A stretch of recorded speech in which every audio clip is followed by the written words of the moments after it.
अभी हाल ही में जब एक सत्संग में जाने का मौका मिला, सत्संग समाप्ति के बाद जब अलग स्थान पर जाकर के बैठे, तो एक महात्मा मेरे पास आए और उन्होंने कहा, महापुरुषों, यदि आपके पास समय हो तो मैं एक छोटी सी बात आपके चरणों में रखना चाहता हूं।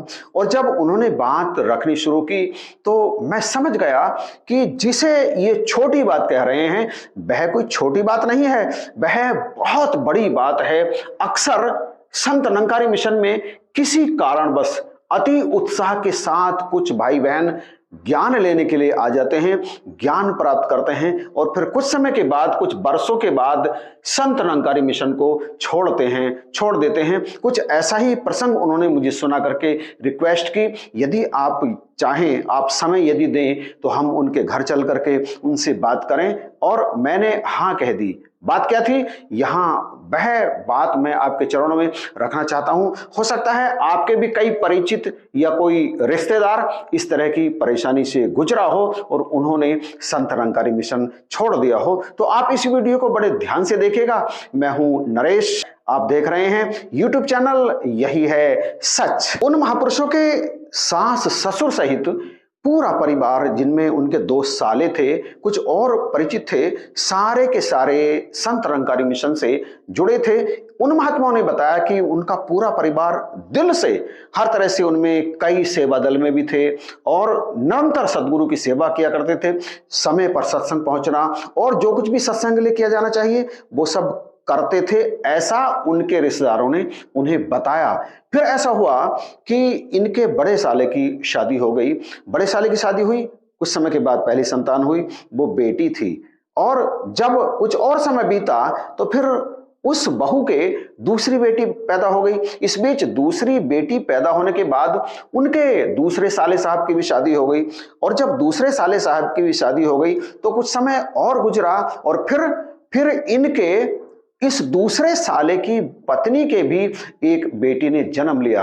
अब घर में कन्याओं को जन्म लेता देखकर धीरे धीरे इन दोनों भाइयों का विश्वास सतगुरु पर से डोलने लगा। अक्सर ऐसा होता है, जो हम चाहते हैं, जब हमारी इच्छा के कुछ विपरीत होना आरंभ होता है तो कहीं ना कहीं हम में से कई का, मैं अपनी बात तो कर नहीं रहा हूं, हम में से कई का विश्वास अपने सतगुरु पर से डोलने लगता है, क्योंकि मन वांछित वस्तु मिली नहीं। अब क्यों नहीं मिली, इसके पीछे के कारण को हम तो जानते नहीं, क्योंकि हमारी बुद्धि, हमारी समझ तो बहुत ही संकीर्ण है, बहुत ही छोटी है, तुच्छ है। इनके जैसी तो हमारी समझ है नहीं। ये तो हमें वही देते हैं जो हमारे सुख के लिए होता है। और जब दूसरी बहू के भी बेटी ही पैदा हो गई तो घर में 3-3 कन्याओं के आने से इनका मन जरा विचलित हो गया। इनके दोनों सालों को अंदर से शक की सुई ने चुभोना आरंभ कर दिया। कहीं ना कहीं इनके मन में, इनके सालों के मन में ये बात आनी आरंभ हो गई कि हम तो नित्य निरंतर सत्संग भी करते हैं, सत्संग में तमाम बातें की जाती हैं लोगों के द्वारा, परंतु हमारे घर में तो उल्टा ही हो रहा है। हम बेटा चाहते थे, बेटी आ गई। और फिर उन महात्माओं ने मुझे बताया कि धीरे धीरे उनका विश्वास सतगुरु से डोलने लगा। फिर किसी थर्ड पार्टी ने, क्योंकि जब घर में कुछ इस तरह की बातें होती है ना, जो हम चाहते हैं और वो हम नहीं चाहते, तो फिर थर्ड पार्टी उसमें इन्वॉल्व होकर के हमें का मतलब ऐसे महात्माओं को कुछ और उपाय बताने लगती हैं। किसी ने कहा, अगर तुम फला महात्मा के, बाबा के यहां जाकर के प्रार्थना करो, उनके कहे के अनुसार आप यदि चलो तो निश्चित जानो तुम्हारे घर बेटा हो जाएगा। और फिर वो जो छोटा वाला साला था उनका, उस छोटे वाले साले ने उस थर्ड पार्टी के कहने से किसी वेशधारी साधु संत फकीर, वो जो भी थे, उनके यहां पे जाकर के अपना मत्था टेक दिया। यानी इस निराकार ब्रह्म जो सृष्टि के कण कण में है, जर्रे जर्रे में है, समस्त जगत को बनाने वाला यही है, जब इस पर से विश्वास टूटा और वहां पहुंचे तो उन्होंने आशीर्वाद दिया और इन्हें तमाम तरह के परहेज बता दिए। अब घर आकर इन्होंने वो परहेज अपनी पत्नी को बताए और फिर ये पूरी तरह से उन परहेजों का पालन करने लगे। हालांकि यह अलग बात है कि निरंकारी मिशन में जो परहेज बताए जाते हैं, सतगुरु के द्वारा जो परहेज बताए जाते हैं, उनका पालन किया हो या ना किया हो यह अलग बात है, लेकिन उस साधु के द्वारा बताए गए नियमों का उन्होंने अक्षरशः पालन किया। जैसा भी उसने कहा इन्होंने वैसा ही किया, एक बार भी उसकी किसी बात को इन्होंने टाला नहीं। अब चाहे इससे प्रसन्न होकर उस साधु ने अपने आराध्य से प्रार्थना की हो, आराध्य उन साधु के कोई भी हो सकते हैं, चाहे निरंकार के रूप में भगवान शिव हो या कोई भी देवी देवता हो, जिससे भी उन्होंने प्रार्थना की होगी, उन्होंने उस साधु की प्रार्थना पर खुश होकर के इस परिवार में एक बेटा दे दिया। और जैसे ही बेटा हुआ, सतगुरु से विश्वास और भी अधिक टूट गया, और वो जो विश्वास टूटा, वो विश्वास टूटा हुआ उस साधु पर जाकर के जुड़ गया, पक्का हो गया।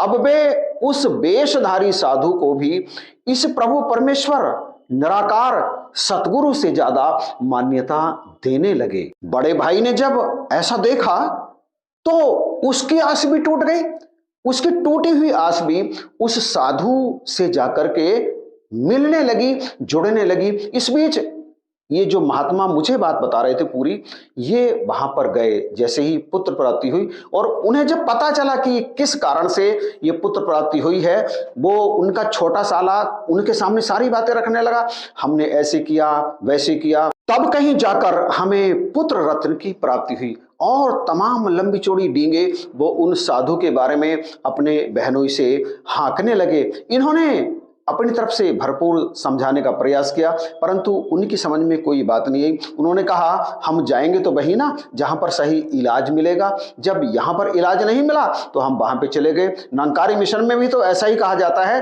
कि यदि एक डॉक्टर से आराम ना हो तो दूसरी जगह चले जाओ, तो हम चले गए, आराम हो गया, तो अब हमारे लिए तो वही डॉक्टर हमारा प्रिय डॉक्टर है ना। और इन्होंने तमाम समझाने का उसको प्रयास किया, परंतु उस पर कोई फर्क नहीं पड़ा और फिर ये अपने घर को आ गए। अब वे दोनों भाई संत निरंकारी मिशन की सत्संग में नहीं आते, वे दोनों वहीं जाते हैं उसी महात्मा के पास। मैंने पूछा कितना टाइम हो गया होगा जाते हुए, इस पर उन्होंने कहा लगभग 2-2.5 साल हो गए होंगे। फिर मैंने पूछा कि क्या अब उस बड़े भाई के यहाँ भी पुत्र है, क्या उस बाबा जी के आशीर्वाद से इनके यहाँ पुत्र आ गया? इस पर इन्होंने कहा कि नहीं, पुत्र तो नहीं आया, लेकिन जाते वही हैं। फिर मैंने कहा आपने अब समझाने का प्रयास नहीं किया?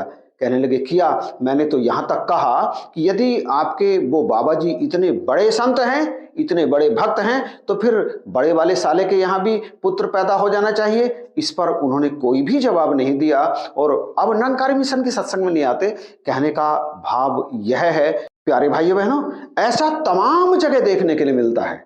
संत निरंकारी मिशन में आ गए, कई बार ये सोच करके आ गए कि संत निरंकारी मिशन में आकर के तमाम दिक्कतें परेशानियां दूर हो जाती हैं, और कई बार ये सोच करके आ गए कि संत निरंकारी मिशन को लोग कहते हैं कि सच का मिशन है, यहां आने पर सभी मनोरथ पूर्ण हो जाते हैं। जिनकी नौकरी नहीं लगती उनकी नौकरी लग जाती है, जिनका विवाह नहीं हो रहा होता उनका अच्छी जगह विवाह हो जाता है, अच्छी तरह से रोजगार चल जाता है, बिजनेस चल जाता है, बीमारियां ठीक हो जाती हैं, और सबसे बड़ी बात कि मुक्ति प्राप्त हो जाती है। सतगुरु के माध्यम से परमपिता परमेश्वर के दर्शन हो जाते हैं। ऐसे में यदि जो इस ज्ञान से नहीं जुड़े हुए होते हैं, केवल कामनाओं से जुड़े होते हैं, किसी ना किसी कामना को लेकर के आते हैं या कामना को लेकर नहीं भी आते, जो अपने आप को बहुत पक्के निरंकारी भी कहते हैं, उनको यदि कुछ ऐसा नहीं मिलता जो पड़ोस वाले को मिल जाता है जो कि निरंकारी नहीं है, और वही चीज इन्हें नहीं मिलती, तो इनके अंदर भी कहीं ना कहीं से एक छोटी सी शक की सुई पैदा हो जाती है। जिनके अंदर शक की सुई पैदा हो जाती है ना, इसका अर्थ ये समझना चाहिए कि अभी वो इस ज्ञान के प्रति पूरी तरह से पक्के नहीं हुए हैं। ये जो दुनियावी चीजें हैं जिनका जिक्र अभी दास ने आपके चरणों में रखा, ये जो दुनियावी चीजें हैं, ज्ञान का यद्यपि इनसे कोई लेना देना है ही नहीं। ये सारी चीजें पूर्ण सतगुरु की कृपा से इस निराकार प्रभु परमेश्वर में से अपने आप ही पक्के महात्माओं के जीवन में आनी आरंभ हो जाती हैं। लेकिन शर्त क्या है? शर्त यह है कि उसका पक्कापन शक वाला ना हो, बिल्कुल पक्का वाला पक्कापन उसके अंदर हो, सतगुरु पे उसका बिल्कुल भी अविश्वास रंच मात्र भी शक उसके अंदर नहीं आना चाहिए इस निराकार के प्रति और सदगुरु के प्रति। और फिर देखिए किस तरह से गुले गुलजार होता है। असाध्य रोग भी ठीक होते देखे हैं हमने। जिनके घर में कुछ भी नहीं था उनके घर में दौलतों के भंडार भरे देखे हैं हमने। लेकिन जो ऐसे होते हैं सत्संग में आते तो हैं, लेकिन सत्संग के लिए जैसे ही चले कोई काम याद आ गया तो पहले काम को जाएंगे कि सत्संग अभी आकर के कर लेंगे, बाद में आकर के कर लेंगे। इस निराकार प्रभु परमेश्वर का भी सिमरन यदि कभी ध्यान आ गया तो कर लिया, यदि ध्यान नहीं है तो कभी भी उसका अभ्यास करने का प्रयास नहीं करते। कहने का भाव, सतगुरु जो भी नियम बताते हैं, सतगुरु जो भी सावधानियां बताते हैं, सतगुरु जो भी आदेश उपदेश करते हैं अपने शिष्यों के सुख के लिए, उनके कल्याण के लिए, तो उसको ध्यान में तो रखते हैं, करने का भी प्रयास करते हैं, लेकिन दिल से नहीं करते। अगर कहीं से कोई आदेश आ जाए तो फिर उस आदेश के साथ भी अंदर से कुछ और जब निकलने लगता है तो उस और को पहले मानते हैं, आदेश उपदेश को बाद में मानते हैं। ऐसे जो महात्मा होते हैं, ऐसे जो निरंकारी होते हैं, वो फिर बाद में अपने काम ना बनने पर शिकवे शिकायत करते हैं और फिर मिशन को छोड़ देते हैं। मिशन को छोड़ने का मतलब क्या है? क्या निरंकार में से बाहर निकल जाएंगे? जरा विचार करके तो देखें। निरंकार में से कोई भी बाहर नहीं निकल सकता।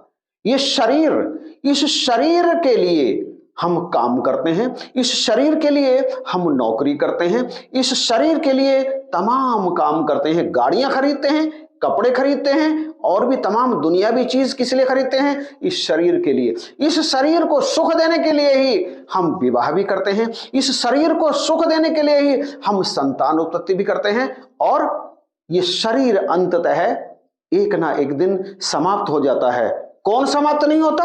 जीवात्मा, जो निरंतर यात्रा करता है। हम वास्तव में क्या हैं? हम वास्तव में जीवात्मा है। ये निराकार प्रभु परमेश्वर का संबंध जहां शरीर से है उससे कहीं अधिक इसका संबंध जीवात्मा के कल्याण से है। ये शारीरिक सुख यानी शरीर को मिलने वाले सुख तो इस ब्रह्म ज्ञान प्राप्ति के साथ अनायास ही लुभाव में मिलते चले जाते हैं। इस ज्ञान का वास्तविक संबंध है हमारी जीवात्मा से।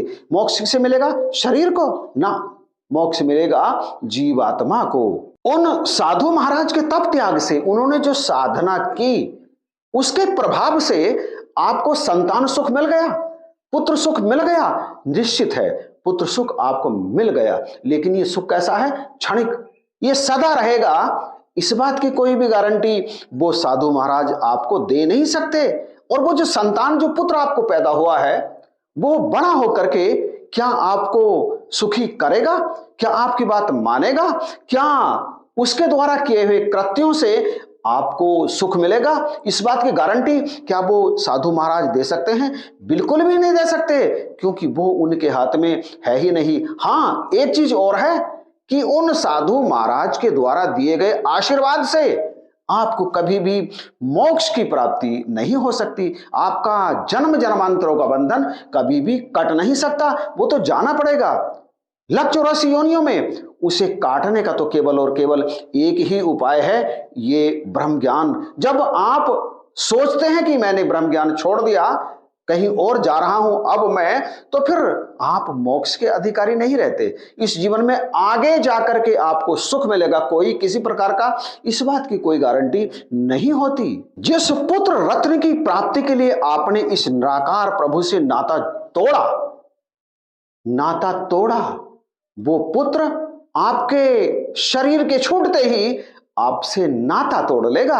आपका कोई संबंध उससे नहीं रहेगा और आप जीवात्मा रूप में इस निराकार ब्रह्म में सर्वत्र विचरण करते रहेंगे, कष्ट उठाते रहेंगे। और कब आपको यहां से पकड़कर निराकार प्रभु परमेश्वर किस खोल में डाल दे?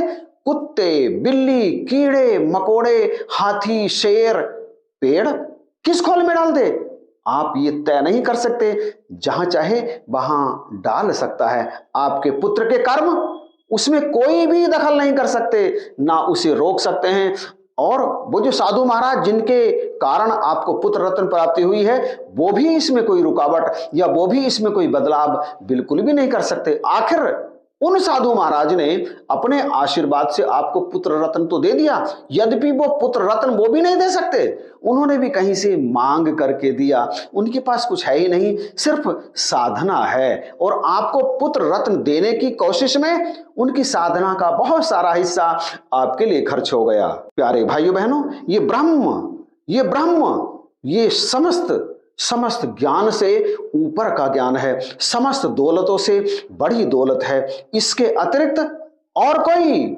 जीवात्मा के साथ नहीं रहता। इस शरीर को छोड़ने के पश्चात यही रहता है। जब इसका ध्यान होता है तो जीवात्मा इसी में जाकर के अभेद होती है और जन्म जन्मांतरों का बंधन टूट जाता है, समाप्त हो जाता है इसका आवागमन। यदि आपको भी यहां आने के बाद निरंकारी मिशन में कोई कमी दिखाई देती है अपने जीवन में, तो प्रार्थना करें सदगुरु से, तो महात्माओं को बुला करके अपने घर में उनसे अरदास करवाएं और जैसा वो आदेश दें उसका हूबहू वैसा ही पालन करें जैसा आप किसी दूसरे साधु की आज्ञा का पालन करते हैं। कोई मनवांछित वस्तु प्राप्त करने के लिए आप इन साधुओं का, ये तो जीते जागते ब्रह्मज्ञानी हैं, इनसे आशीर्वाद प्राप्त करें तो दावा करते हैं हम, आपकी हर कामना पूरी होगी, आपकी हर इच्छा पूरी होगी। वो इच्छा जिसमें आपका भला होगा, वो इच्छा पूरी नहीं होगी जिसमें आपका आगे चल के नुकसान होना हो, आपको कष्ट प्राप्त हो। तो बख्शिश करो, कृपा करो, बड़ी सावधानी के साथ। ये जीवन द्वारा नहीं मिलता, बहुत मुश्किल से जब निराकार प्रभु परमेश्वर कृपा करते हैं तब कहीं जाकर ये मनुष्य जीवन मिलता है। इसकी कीमत डालनी है, इसकी कीमत डालने के उपरांत पल पल सिमरन करते हुए, सत्संग सेवा सिमरन करते हुए आगे से आगे अपने जीवन को जीना होता है और निराकार प्रभु परमेश्वर के चरणों में अंतिम तोड़ निभाना होता है। वीडियो के बारे में आपकी राय का मैं इंतजार करूंगा। आप कमेंट कीजिएगा जरूर और इस वीडियो को शेयर करना बिल्कुल भी मत भूलना। अभी शेयर कर दीजिए। चैनल पर यदि नए हैं तो प्लीज आप चैनल भी जरूर सब्सक्राइब कर लीजिएगा। इन्हीं शब्दों के साथ आप सभी को जय हिंद, नमस्कार और प्यार भरी धन्यवाद।